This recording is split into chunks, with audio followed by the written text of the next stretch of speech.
Clan Seafox aims to be the leading broker of interstellar communications across the Inner Sphere, but the Hyperpulse Generator Network blackout has been a thorn in their side for far too long. To fix the network, the Seafoxes enlist the skills of an elite watch operative codenamed Kitefin. Her first priority is to capture the one man with the knowledge to end the crisis and restore communication across the stars, Tucker Harwell, a genius who vanished amid the chaos of Terra's conquest. Before Agent Kitefin can take Tucker to Voidbreaker Station and begin the work of repairing the vast HPG comms network, she'll have to find him. Unfortunately, she's not the only one looking. Voidbreaker is a high-stakes spy thriller blended with the explosive military action of Battletech from the award-winning author of Fox Tales, and without question, Brian Young. Get it January 24th, wherever Battletech books are sold. You don't want to miss it.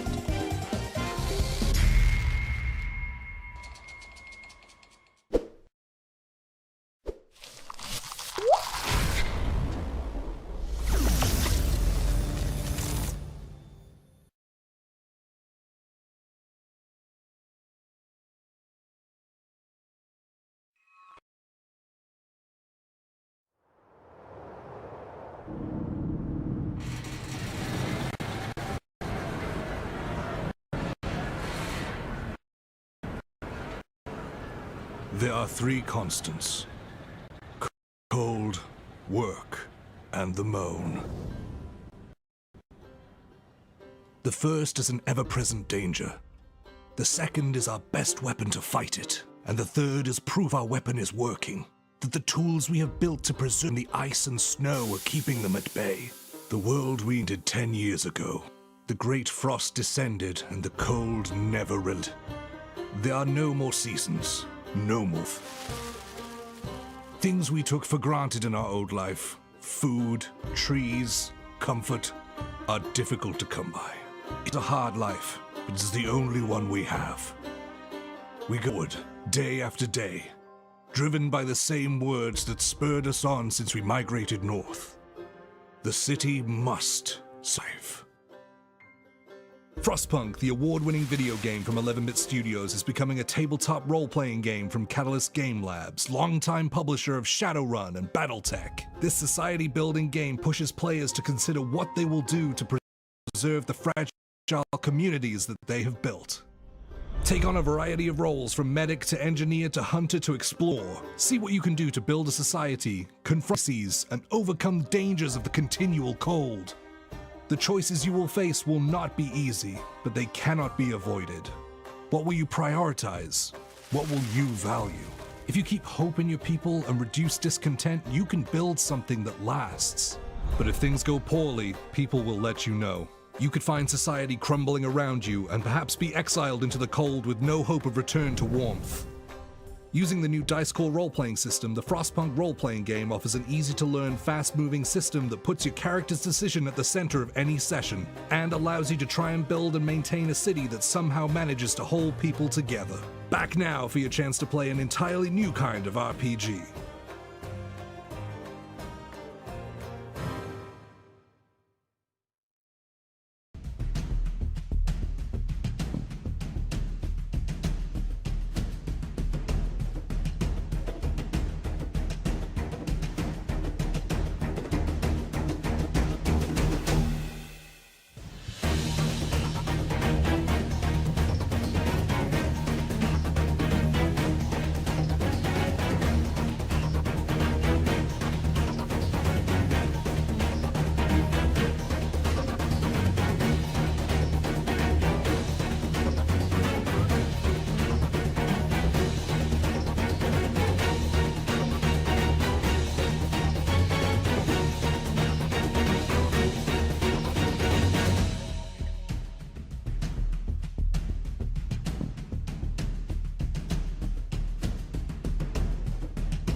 Oh, well, then I'll just start talking because, that's very fun. Hello, I have taken over the airwaves. Rem can't speak. I can speak now. Oh, Short-lived. I enjoyed the power while I had it. You had your moments to get away with whatever you wanted. I don't know why my Streamlabs has been resetting my mic every time, which is dumb, but I just said hello. So hello. I'm joined by Brent, and he was gonna kick his dog out, but we didn't have time, so dog voiceover might happen. That's all you missed. So hi everyone. Thanks for joining us. Thank you for being here, Brent. Of course. Excited, Thank you for having me. Excited to chat with you here pretty soon. But first, the news. We got to do the news. All right, so Battletech, new releases. I'm going to go ahead and click on that master schedule that I love to click on. So February 5th, which is tomorrow, releases Map Pack Savannah, Inner Sphere Recon Lance Force Pack, Clan Cavalry Star Force Pack, Battlefield Support Battle and Fire Lances Force Pack, and the Battlemat City HPG Heliport. And then there's a second release date for February, so that's the 19th, which includes the Inner Sphere Security Lance Force Pack, House Davian Heavy Battle Lance Force Pack, and Sun Tzu's The Art of War, translated by Jamie Wolfe. So all of that will be coming to retail just in US and Canada as we wait for retail for fulfillment to finish for any of the Mercenaries product. Any non-Mercenaries product will still release on those dates, but if it's related to the Kickstarter, it will not. Shadowrun. It's February, so Augment, the new magazine for Shadowrun, is coming. We've been talking about that on stream the past couple of weeks. And World of Shadows just premiered last night, episode 1 of season 2. They were in Chicago, but got their mission. They're going to be going to Boston in 2076. So, if you know, you know what they'll be expecting and not expecting and experiencing. It was really fun playing with a cast that doesn't know the lore super well, so that I can still surprise them. It was a lot of fun.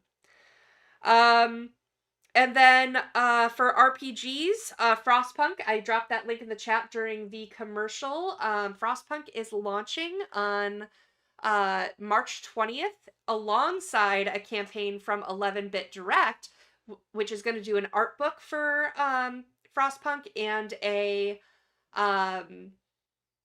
art book and fiction anthology, like short stories and novels and stuff like that from some pretty prolific Polish writers, and that'll be launching alongside our campaign for the TTRPG. So we're really excited to work with 11-Bit on that and get that going.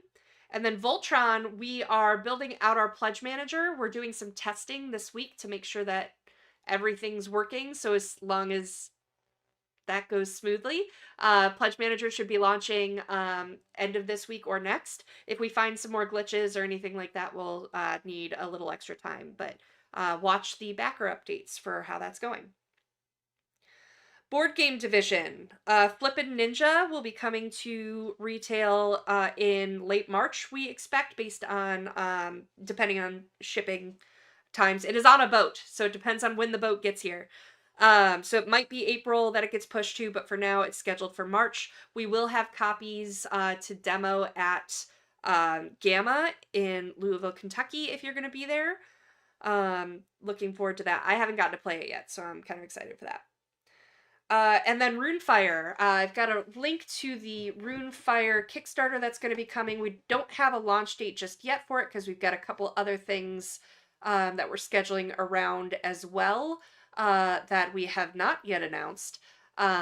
So you'll see that on socials, and I'll talk about it here as soon as we have a date.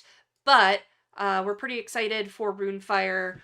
Just so you guys know, I know there were a couple of questions that I was going to look into answers for last week, but most of the crew is playtesting Runefire, working out any final kinks before it goes into public playtesting, semi-public playtesting, after this week. So the group is all together and away from computers, so I haven't been able to get a lot of those questions answered. But they'll be back. They're all flying back on Wednesday this week. Then Leviathans. A new video dropped, or is dropping, for Leviathans. I need to check my stuff, but I don't want to click away from the stream. So it's either dropping this week. I know last week was the British unboxing, and I think this week, on a call earlier today, I heard that they're dropping the Italians unboxing, if they haven't already. So watch for that.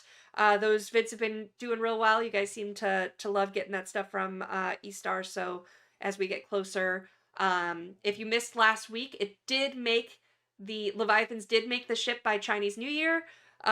So yeah, I didn't know that. yeah. See, I'm out of the loop for a week. Yeah, details I miss. So Leviathans is we are going to be starting to partner with, we're planning to use WebSphere, but the contract is not signed yet. So as soon as the contract is signed, we're going to start getting coordinated with them to get shipping estimates and get those into the pledge manager so that we can charge shipping, and then hopefully pretty soon after the merch hits all the hubs, we can start fulfillment pretty quickly, which is exciting. Also, so for the, I need to write that down too. So Lauren has been issuing challenges each month for the Catalyst Prime folks to compete and try to get points to do something cool later this year. And the February challenge has been an issue. Let me talk about January real quick, because I wanted to level this up a little bit, because I'm competitive, and I wanted to like take it to the next level where I'm like, clearly I'm the winner, right? Like I have that competitive streak. I don't know if you knew that about me, Brent. I would expect nothing less.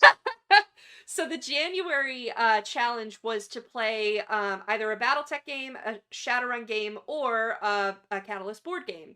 And if you did all three, you get bonus points. So I was like, okay, I'm going to do all three and level it up by involving the community. So I actually played a Battletech game with the community. I played a Shadowrun game with the community, and we set up something in the Catalyst Discord for Seasons of Arcadia. So we played a few rounds of that too. So that was a lot of fun. So I want to do the same kind of thing for February's challenge, which is fiction. So we are challenged to read a short story, a novella, and a novel, and you get the bonus points if you cross lines with those three. So tomorrow, Wednesday, we're going to be live streaming here on the channel at 8 p.m. Eastern, and I'm going to have some special guests with me, and we're going to read through A Monster in the Sky live from Leviathans.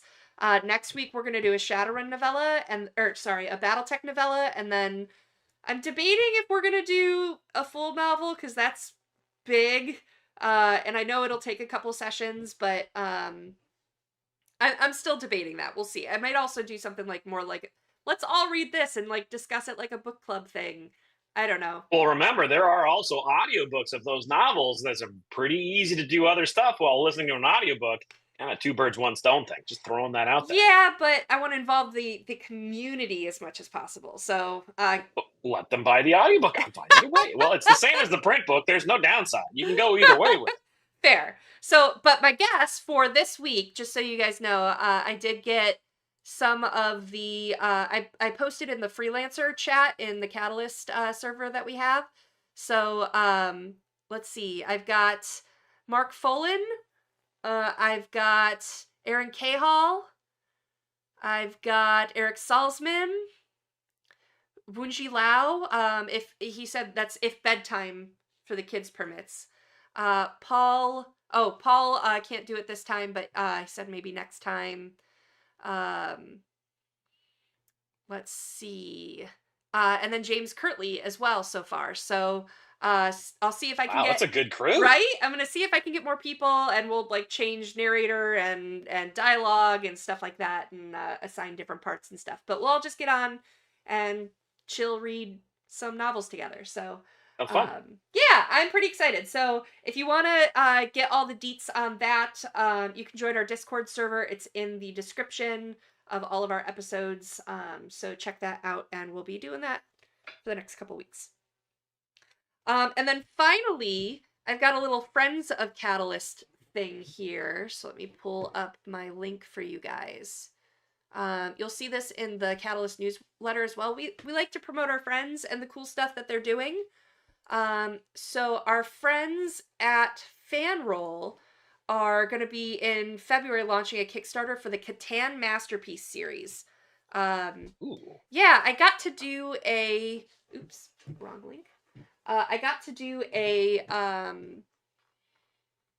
I gave feedback on their Kickstarter, so I got to review it before launch and stuff, and they've got so many different things that they're doing. So they've got, oh gosh, there's robbers in metal, sparkle resin, or gemstone. They've got the dice in sparkle resin, like the Battletech dice, or they've also got wood. They've got the little boats, like actual little model boats for the 3-to-1 or the 2-to-1 trades. They've got frames for your Catan board that are wood. Oh, interesting. Or sparkle resin. They've got different tiles that are sparkle resin, painted wood that are really pretty, or gemstone.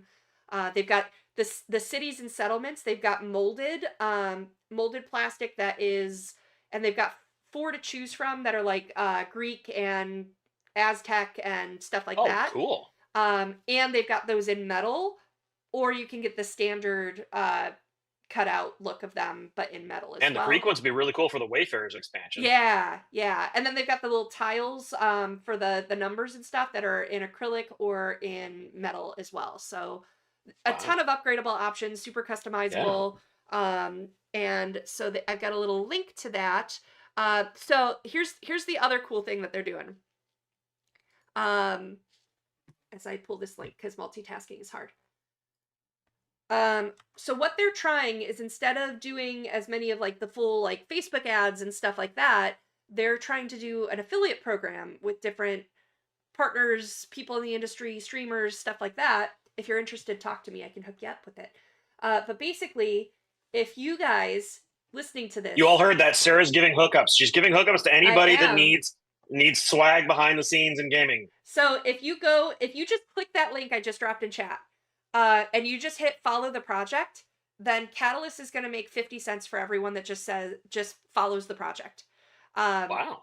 There will be a different link once we launch, or once the Kickstarter launches, and if you follow that and decide you want to pledge, Catalyst will make 10% of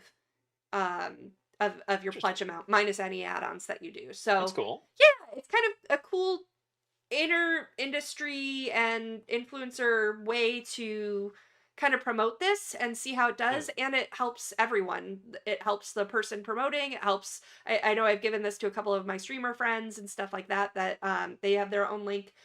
So it directly helps us. I love anything that helps directly show marketing budget, or marketing buy-in. Like, if I can just say, then that's extra budget that we can spend on doing cool stuff. Like, I want to tell all the Plus, gaming is such a small town. Like, it's nice to be able to work with your buddies in the industry and help each other out. Yeah. And, that's fun. I'm pretty excited by all the stuff that we want to do with marketing and setting up that budget. What we did with Realmsmith for the Shadowrun series that we did, that would function like some of this. If we did sponsorship programs, like we sponsor the Six Sides channel, if we wanted to do more sponsorships, that's money that lets us do that. So so click the link, follow the project. You don't have to back the project if you don't want. It still helps us. And then we'll promote once it goes live, and if it's something that you're interested in buying into, use our link. So hi, Brent. Hello. How are you? I'm great. It's good. Tuesday. I'm happy to be here. And by you survived that super cold snap that the weather brought. I heard like the news was super bad, super breezy. Yeah, it's winter. I don't like it. But I'm pretty excited because you guys know I updated the overlay in the new year, and so I've been bringing on and like darkening the stuff around like what we're talking about. So if we were talking about Shadowrun, I'd only have the Shadowrun thing all bright. But having an art director that's impacted every single line that we have, I lit it all up. So it is all very busy and happy, and I'm excited. So, Brent, Awesome. you have some Hello, news everybody. to share with the community here. I do. After 15 years at the helm, it is finally time to hand the reins off to the new generation. So yeah, like you guys remember about 5 years ago, 4 or 5 years ago, I handed off all of the art direction for Shadowrun, the whole line of Shadowrun to Ian King, and he's done an amazing job with it. And I was just focusing on Battletech. And then as Catalyst continued to expand the licenses, the RPG division, the casual games and stuff, I ended up started bringing in some additional help. We brought in Marco Mazzoni. I started training him to kind of like take over the reins for art direction for dedicated Battletech, and just started really focusing on all the other additional lines and stuff. And after 15 years, I realized I kind of creatively I'd achieved all of my unlocked objectives.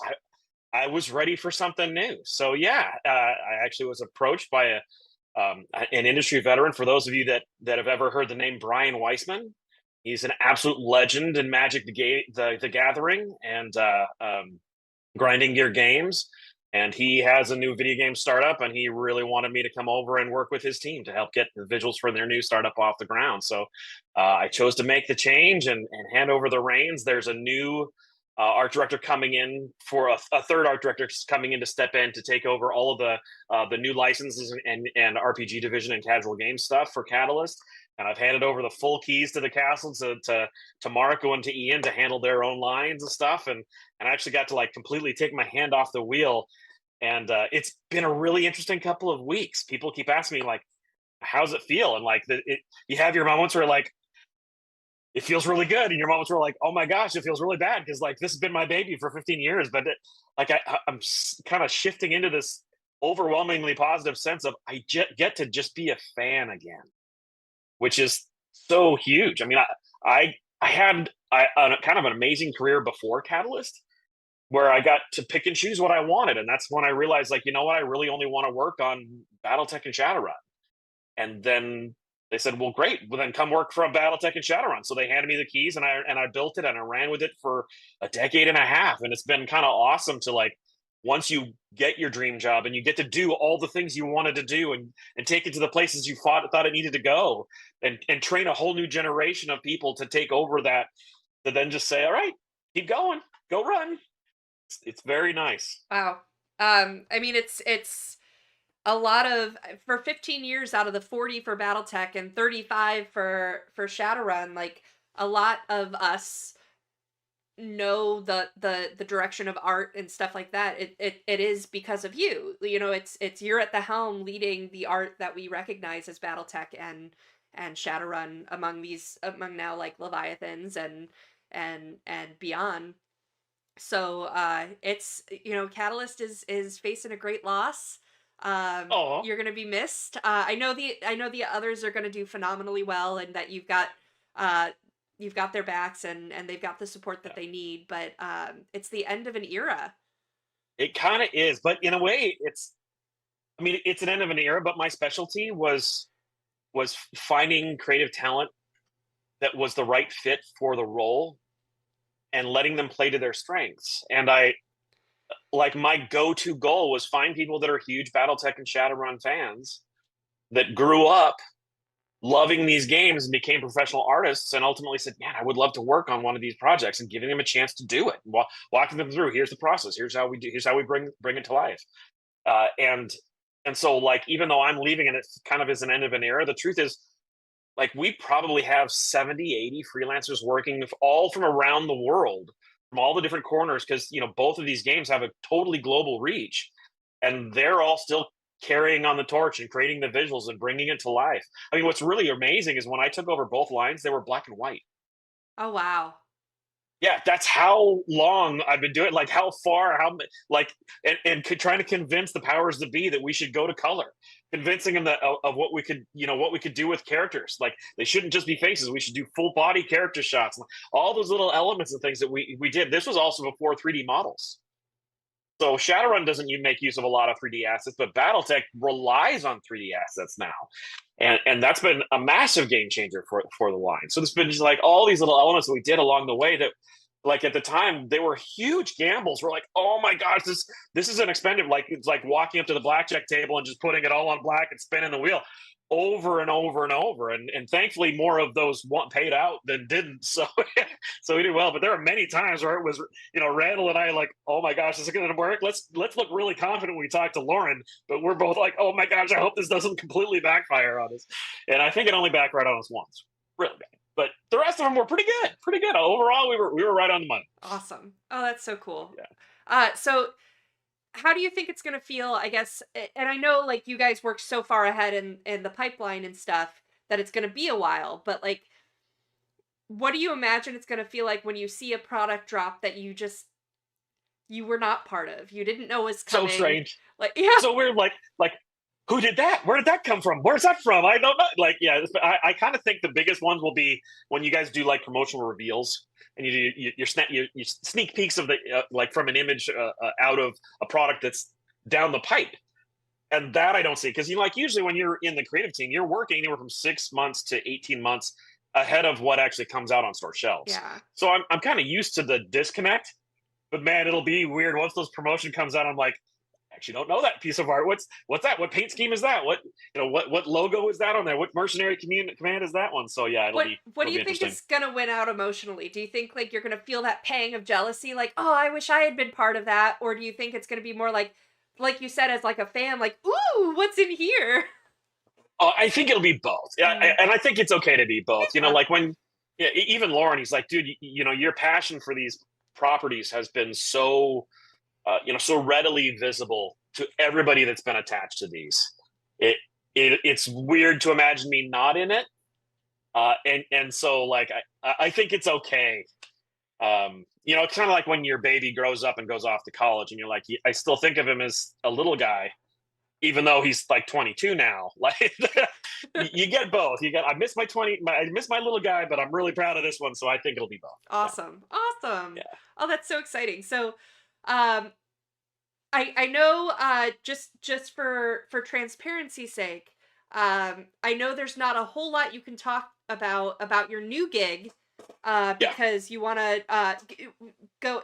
Yeah, it's just early. I want to make sure that everything for that comes out along with their marketing promotional campaigns and their calendars and stuff. So I'm not trying to release any spoilers or anything. But sure, that's fair. Yeah. But if there's any secretiveness about what Brent is doing, that it's just NDA and making sure that the messaging comes out in the right order. And... Yeah, there's no nefarious scheme. Let's pretend there's a nefarious scheme, but there's really no nefarious scheme. Awesome. Yeah. So Brent, question for you, I guess. Like, obviously, the name of Weissman and stuff like that is a tell, but I know with your history and your career and stuff, you've been pursued a lot over the years in terms of art direction and working with these other companies. What about this, or what about the timing, or what made this the right time for you? Oh, that's actually a cool and interesting question. I'm going to have an answer. It's going to sound a little weird, but work with me on this one. So, for those of you that don't know, before I ever started drawing on Battletech, I was a freelance illustrator. I've been a freelance illustrator for 17 years. I think I'd worked in 7 different industries. And I really had gotten, as an illustrator, to the point where I could pick and choose. If I didn't want to do it, I wasn't going to do it. And I had a number of clients come up to me and say, hey, how much do you charge to come work on something? And I got to my answer, like, I wasn't making the decision based on money. It wasn't about the money. It was about how cool is the project. And, I realized, and I'm not joking, I literally had someone come and they wanted me to illustrate a chair. And I'm like, okay, let's be really honest. I could spend 40 hours and give you the greatest illustration of a chair of all time. I could, all the wood grain, all the shadows, all the nuances, the light motes, the dust motes floating through the light beams and all. Like, I can give you an amazing image of a chair. Or I can sketch you out a chair in like a minute and a half that'll do 99% of what any other image of a chair is going to be. The truth is, why this chair? And you realize, like, okay, you can polish anything. When you're a skilled illustrator, you can you can take something all the way down the rabbit hole. But is it worth actually spending the time to do that? And as a seasoned vet, you realize, like, are you enjoying this creative process or are you not? And so the truth is, if I was doing the 40 hours of drawing a chair and I'd be getting paid by the hour and I would be hating every minute, I'd be like eating cookies out of a bag, just trying to get through it and white knuckling this because it's so boring. And so for me, my litmus test is like when somebody offers me a new project, like if it's something I really want to do, the money's not the issue at all. But ignore the money. In fact, I've actually done a variety of jobs where I said, pay me $1. I'm a professional, I get paid. But it's not about the money for me. So for me, it was always like, what's the project? And yeah, I got chopped a lot of times where people were trying to recruit me, but the truth was usually their project wasn't, I mean, let's be honest, their project had to be more exciting than Battletech or Shadowrun. Fair. Okay, that's I was here for a 15 nice, years. I'm yeah, like, yeah, nice I mean, like that's a litmus little, of. yeah, exactly. So like, it really had to be a cool story. Well, honestly, like Brian is following the project now that we're working on is a passion project. He's actually kind of been developing for a couple of decades. It's kind of like one of his little dream projects. I'm like, okay, well, tell me some more about that. And once they told me, I'm like, you know what? That's a worthy vision. Let's jump on and let's bring that to life. Cool. And it's just one of those moments where you get those opportunities and you're like, I would be an idiot to say no to this. In fact, when I told Lauren and Randall, their first things that they said were, congratulations, we are so excited for you. This is going to be really, really cool. So that's awesome. And I didn't get to tell them all the details, but just enough so that they know, like, yeah, I'm not like jumping ship or anything because I want to jump ship. I'm like, it's just the new paths opened and this one looked really interesting. Well, and because it's tough to kick the habit, you're not. Oh yeah, it is. You're not going far from Catalyst, from what I hear, right? No, in fact, the nice thing is, I whenever there is a challenge, like part of my director style is if there is an issue, then I don't bring up, here's the problem without saying, and here's a couple of recommended solutions that I think could work. We may not take any of those, but at least it gets like, yeah. I never just say, here's an issue, I'm going to drop the bomb and leave the room. That's just not my management style. So like, as soon as I knew that they were shopping me and it actually was a pretty serious offer, I'm like, okay. So within a couple of hours, I had like kind of mapped out, here's how I would replace myself and put everything in place so that Catalyst will be successful. Because like Catalyst has been a passion of mine for a very long time. I love the company. I love the team. So mind went completely blank. What was the question again? It was you're not going far from Catalyst. Oh yes. So one of the things we realized is that I have been so integral to everything that all the processes creatively that we've built. Pulling me out of it is really weird. Like I touch everything at all the stages. Like how do you just yank that and not leave gaps? So Lauren was like, okay, you need to kind of leave me a list. And I said, in case you're interested, I would be willing to stay on board to some, minimal capacity just to ensure that certain things don't get dropped. And as a technical advisor, if nothing else. And so they actually really like the idea. So not only will I kind of stay on board in the background as kind of like a ghost in the machine, but one of the other things that I have done that has been remarkably successful for our game lines and the company was the line of map products for Battletech. Ooh. And I think I went through 25 people trying to find people that could design, develop maps, play test the maps, get them all ready to turn them over to the art, build the art team for that. Like that has been a massive project. And Randall brought up, he's like, dude, we can't reproduce that. There's nobody that does what Brent does on maps. Just because, and we've done, I think last count we're at like 75 maps. And you can't double up. You can't there's so much nuance to it that you really have to just go all the way down the rabbit hole. And there was simply nobody that ever had that combination of skills to pull it off. Yeah. So Randall specifically is like, I want to keep Brent just so that he can keep him in maps. Let him just continue to keep that line of maps going, because we've had the line of maps crash a couple of times since we launched it. Yeah. And rebuilding it was a monstrous problem. I mean, like this is not an easy thing. So like, let's just keep that wheel rolling and not let that drop. And keep Brent on staff in a minor capacity, and so I don't have to completely leave cold turkey or anything.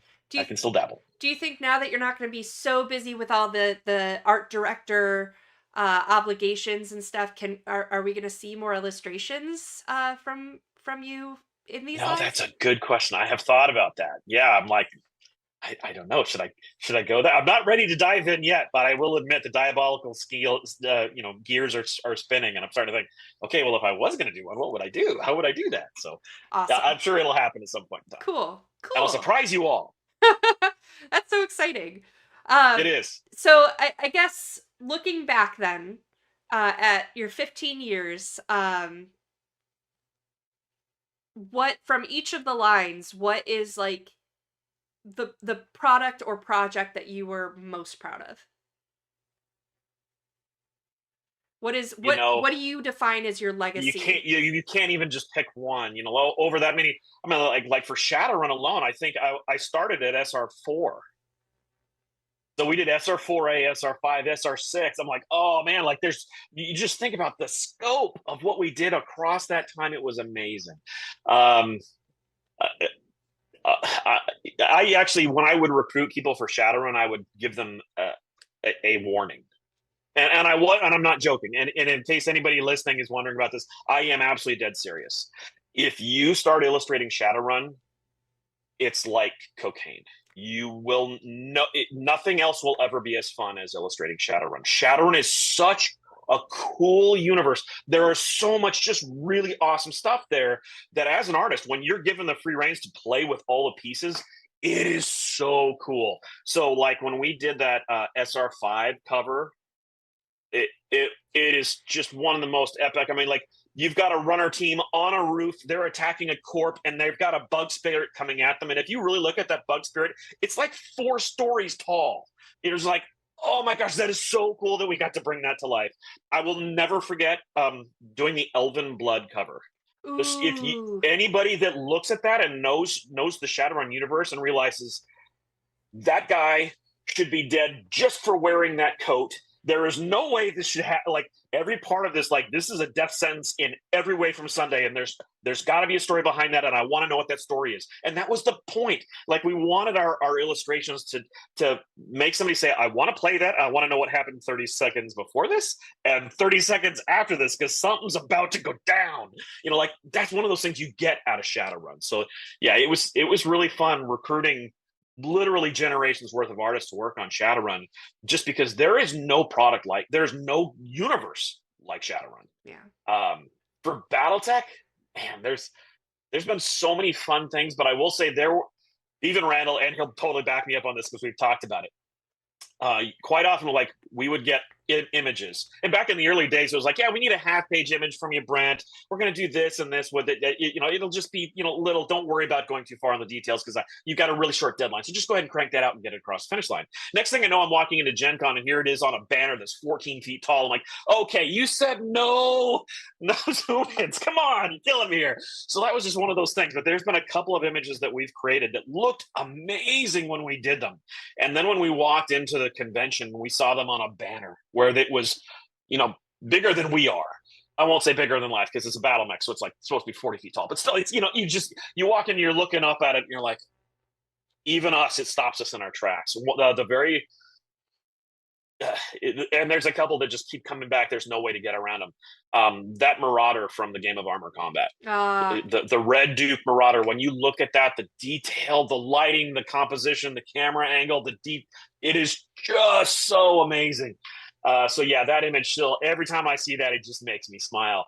And I gotta say, like, for all of the amazing imagery that we've had in Battletech over 40 years, Marco Mazzoni's 6-panel wide, it was 6 covers wide, one scene of the Erdani Light Horse.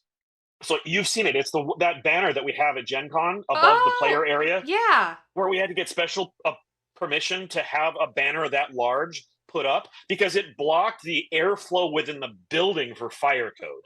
And the funny thing is, we cut 15 feet off that image. Yeah, so you're like, that is just, it is amazing. And like, there's those moments where like the artist will turn in the things, the images, and you realize I just keep zooming in, and they did it like 1200 DPI. You're like, oh my gosh, this is so amazing. But a lot of people don't know, like the first of the modern generation of maps we did for Shadowrun was Seattle. Yeah. The artist actually illustrated every building structure in Seattle. And the ones that were multiple floors, he did wireframes for the additional floors. That was originally, I think it was like a $500, $600 illustration that I did the commission for. He sent in his rough, and we realized he was working at 1200 DPI, and he went to that level. He got a honest to goodness satellite photo of Seattle and built it. And we're like, okay, for starters, I'm doubling what we're paying you for this, and I'm just going to let you run because we have never seen anything like that. And that's just one of those things when you have passionate artists, a passionate creative team that have they've grown up loving these properties. They bring that kind of just nuance of understanding all the details within the universe with them. That when you give them you know what, I'm gonna just unlimited go run and go make I've never seen anything like it. I've never seen another game do anything like it, including video games. And they have all the stuff, the ability to zoom in that they can make use of. We couldn't. We just had a field day with it. So yeah, just fun stuff like that. That's awesome. Yeah. Hearing and seeing your excitement and enthusiasm for these lines, I hope to see you doing this for your new role. And thank you. Falling in love with it and having a blast. That's really cool. Yeah, so far it's been a lot of fun, and they've clearly they've been really wanting an art director. They got to that point in their creative process, we really can't do this without an art director, and that's when they realized they could go approach me. But yeah, it's been a lot of fun. Just in the first. Today's my 4th day. And I've already had 2 meetings where people are like, wow, that's really awesome. Let's totally do that. Yeah, let's do that. Explore that. So yeah, it's nice to step into a creative team where I instantly get to have an impact. Good. That's pretty cool. Awesome. So before we switch over to Q&A, is there anything else you'd like to say about your time at Catalyst, your time on these lines? You know what? The most magical thing, and I think anybody in any kind of a creative endeavor feels this same way, is that the biggest blessing in this whole adventure has been the fans. These game lines have the most incredible fan bases. Just story after story. Every year we'd go to conventions and we'd see fans and we interact with them every year out. I will never forget showing up to Masters and Minions, and we put everything on the table, and the active duty serviceman in his gear comes and sets down. He was on a 4-day pass. He flew in from the Middle East. He was deployed. He took a 4-day pass and spent almost all of that time on those military cargo planes to fly back to get to Indianapolis to play Masters and Minions. He was only in town for 6 hours total. And then he flew, once our game was done, he flew back. I'm like, that kind of love from a fan base is amazing. And the support and stuff that they've always had. I love watching them argue about which thing is better, and I like this thing better, and let's go do. Oh, they should have done that. That. That just shows such a wonderful, positive fan environment, and the fact that it spans the whole globe. So, I will never forget having Detlef and the German player group show up at Gen Con and pull me aside to make sure that I was doing it right for Battletech. Moments like that are just awesome. The Irish and the Scottish teams coming over just to say, hey, we love what you're doing, and can we throw some dice on a game? That is just amazing, and we find that over and over and over. So yeah, just getting to do what we did for the fans and having such a great interaction and relationship with the fan base for all of the games. Catalyst has this knack of choosing and or building game lines that are they build amazing fan groups, and it's so fun. So yeah, the biggest thing across the board. Awesome. We have the best fans in the world. They're awesome. Awesome. Oh, thank you. Yeah. Thank you for everything you've done. Guys, if you have questions for Brent, put them in the chat, ping a moderator, and hit me up. They'll add what do you guys want to know? The sky's the limit. The first one I have for you, what are your favorites from your time as art director? Things you created, things you worked with other artists on realizing a vision, etc. Ooh, one of my favorites.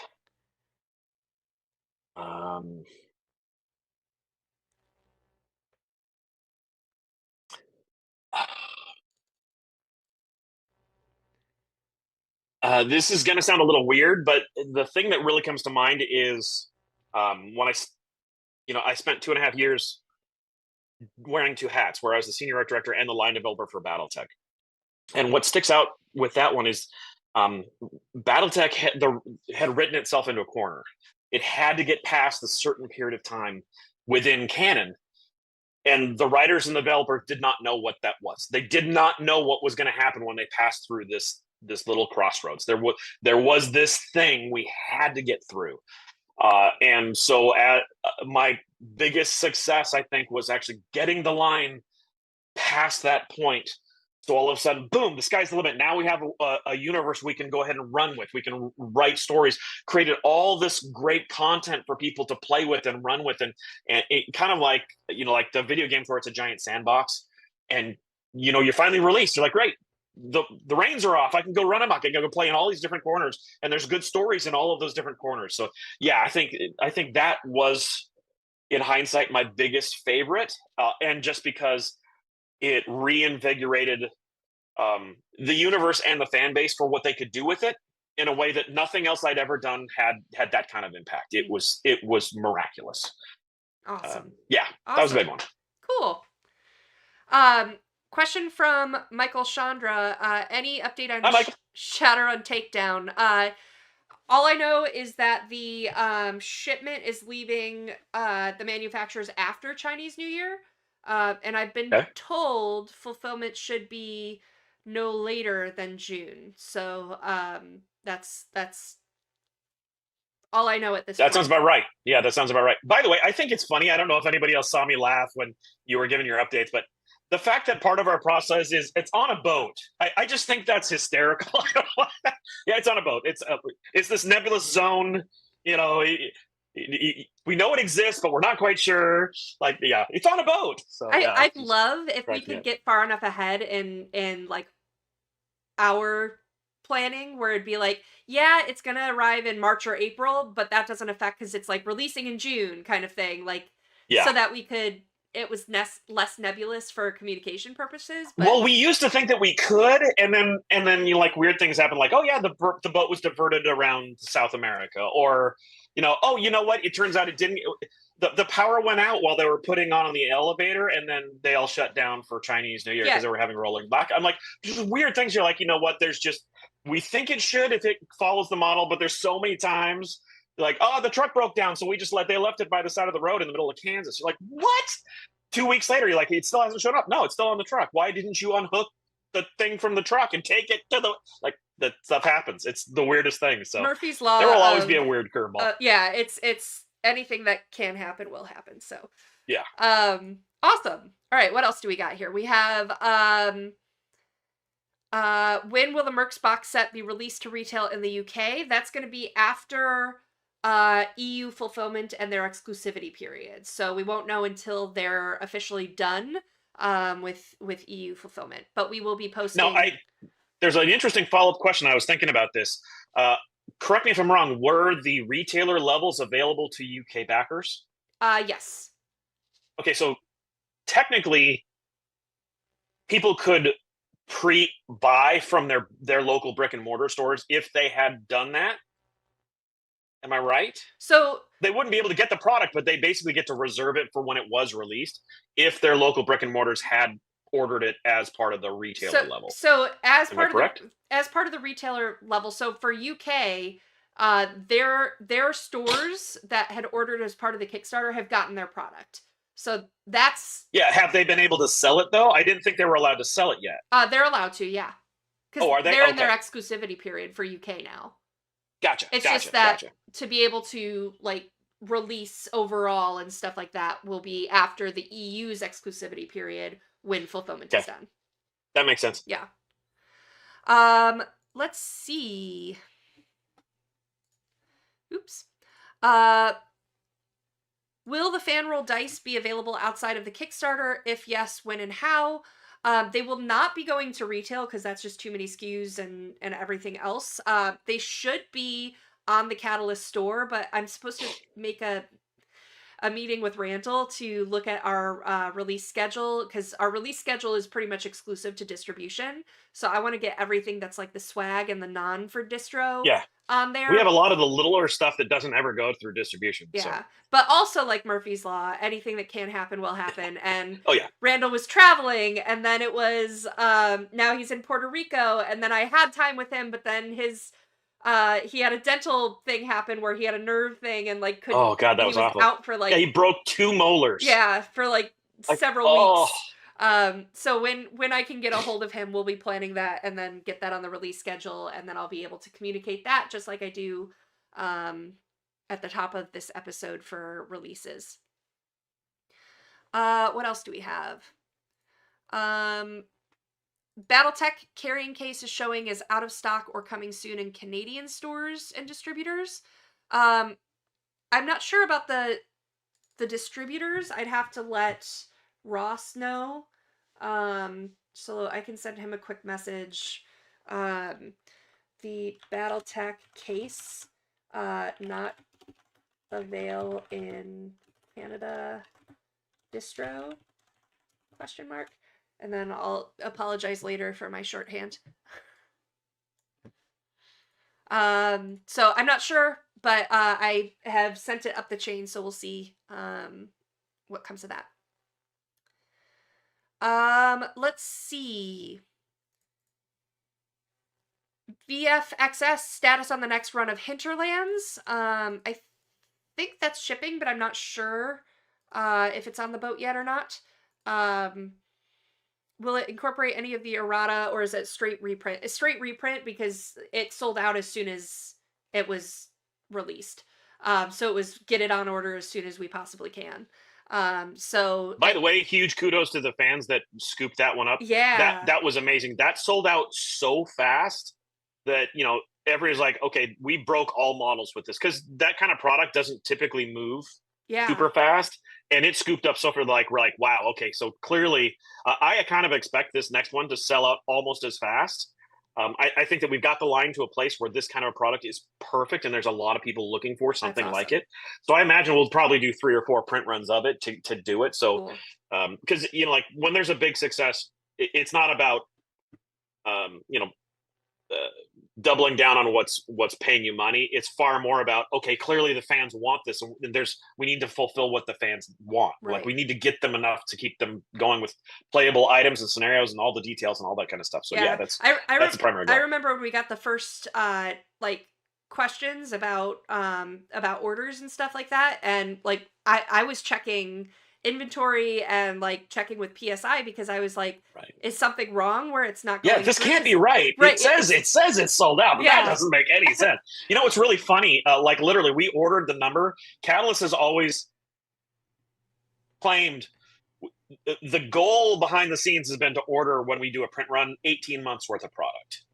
Catalyst thought they ordered 18 months worth of product when they did that. We ordered like a week. No, I think it was the time it took to process the orders on basically on day one, and you're like, okay, clearly the scope on this one was way greater than we were expecting. So that's awesome. Thanks for that. That's insight. A good thing. Yeah, way to go, fans! You did it. Keep it up. Billy, this is one of the ones I think I was referring to when I said that everyone's kind of out and I haven't been able to get an answer. The mech salvage boxes. So the mercenary salvage boxes that have mechs in it. Is that something that we're like honoring moving forward, doing like the vehicle exchanges or something like that, or was that just for Kickstarter? I don't know yet. I haven't been able to get that conversation going. I do expect that there will be salvage boxes from the mercenary set moving forward as a regular thing. The sales on those have shown that there's definitely a sizable market for people that want the blind pulls on those individual boxes, and that's a good thing because you can design all kinds of games and events and scenarios around it. So that part they all love. It's that these mercenaries weren't supposed to have vehicles included, and about 6,000 boxes did have vehicles included. Oh, did they really? Yeah. So this was I hadn't even heard that. Yeah, this was a whole thing back in May that we dealt with. Gotcha. So for the Kickstarter, we sent every single backer an extra salvage box in case they got a vehicle. Nice. and then if they got multiple vehicles, they could let us know and stuff like that. But I don't know that that's gonna be by design outside of the Kickstarter or not. That's at fair. this point, That's so. fair. Aster asks, any updates on the MUL? Not since we've had Josh on. I know we're getting closer and closer and closer.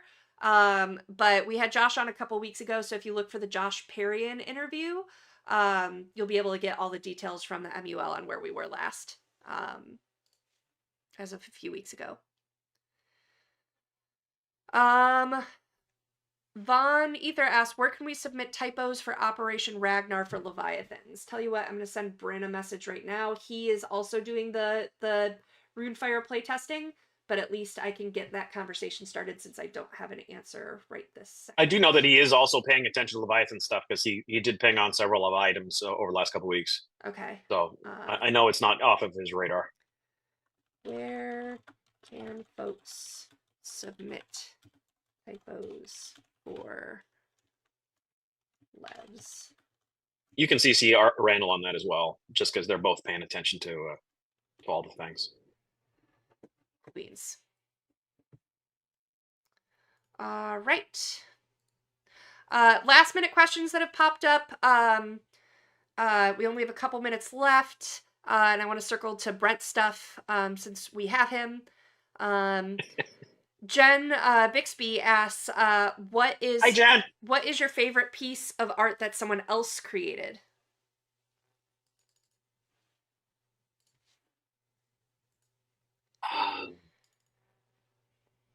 You know, I actually got into Battletech when Mechwarrior 3 launched, the video game for Mechwarrior 3. So it's 1997. And the starter mech that you get with that one is the Bushwhacker. So a couple of years ago when we brought on Wallach, I fished this guy out of the slush pile. I had never heard of him. He's actually from Colombia. And Jennifer, like I told you and James about him. And he's a diehard fan. In case anybody's wondering, no, Battletech was not sold in Colombia. So he actually hand carved as an 11-year-old. He hand carved his minis out of wood, and then hand drew his own hex map so that he could play it, because somehow he got his hands on the rules, and he was trying to convince all of his neighborhood friends to play Battletech with him, and that's how far back he goes. So when I sent him a test image, he mentioned he loved the Bushwhacker. I'm like, okay, here's what I want you to do. So I sent him the specs on a test image, and he did it and turned it back to us. And I think it was the cover of Shrapnel about 7 issues ago. And so that actually was his test image to prove whether he could illustrate mechs or not. Oh, that's awesome. So yeah, there's just something about that one I just thought was so sweet. It was so unexpectedly out of left field that I just absolutely love it. It totally brings me back to that very beginning stages of when I was first exposed to Battletech. I'm like, that looks really cool. What is that? I want to play that. And so yeah, that's that moment. Awesome. Hi, Jennifer. Say hi to James for me. And then we've got... Sorry, I clicked away to answer another question. Billy, question for Brent. Favorite redesign or update for a Battletech mech? Oh, it's hard not to say the Sentinel, because the original was so ugly, and the new one is so cool. Yeah, we've had a lot of fun with those redesigns. Anthony's team is doing an amazing job. What an incredible body of work they've built.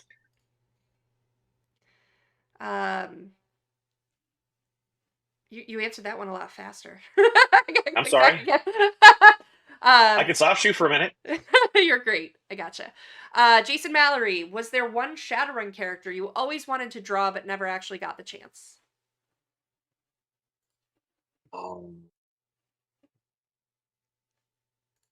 Yes, it was my character, the one that I was playing in a campaign. She is a troll with dwarfism who is African American, and she loves latex and S&M, and she loves bubblegum pink for all of her outfits. I'm like, what a wonderfully unusual, unique character. And she just had one of those characters like Bette Midler. Like, you know that if she was in the room, you could not pay attention to this character because she was so interesting and cool and unique and fun, and just like made the lives of everyone more entertaining just by being around them. So there you go. Bubblegum. That's the answer. And then just a last thing. This is the nicest thing I've ever heard from Big Red. I really wish I had a question, but instead I just have gratitude, and I think that Thank you, buddy. we all can Aw. feel for that. So thank you so much, Brent. Thank you for being here with us today. Thank you for being with us for 15 years and continuing to be with us behind the scenes. It has been my pleasure and an absolute honor. Thank you all. Awesome. And thank you guys for joining. We'll be back next week. I believe my guest next week is one Michael Stackpole. So Ooh. I'll have to double check that, but I know he's on the list for the next couple of weeks. So Nice. thank you guys so much for joining. Thank you, Brent. Good luck. And stay in touch. You got it.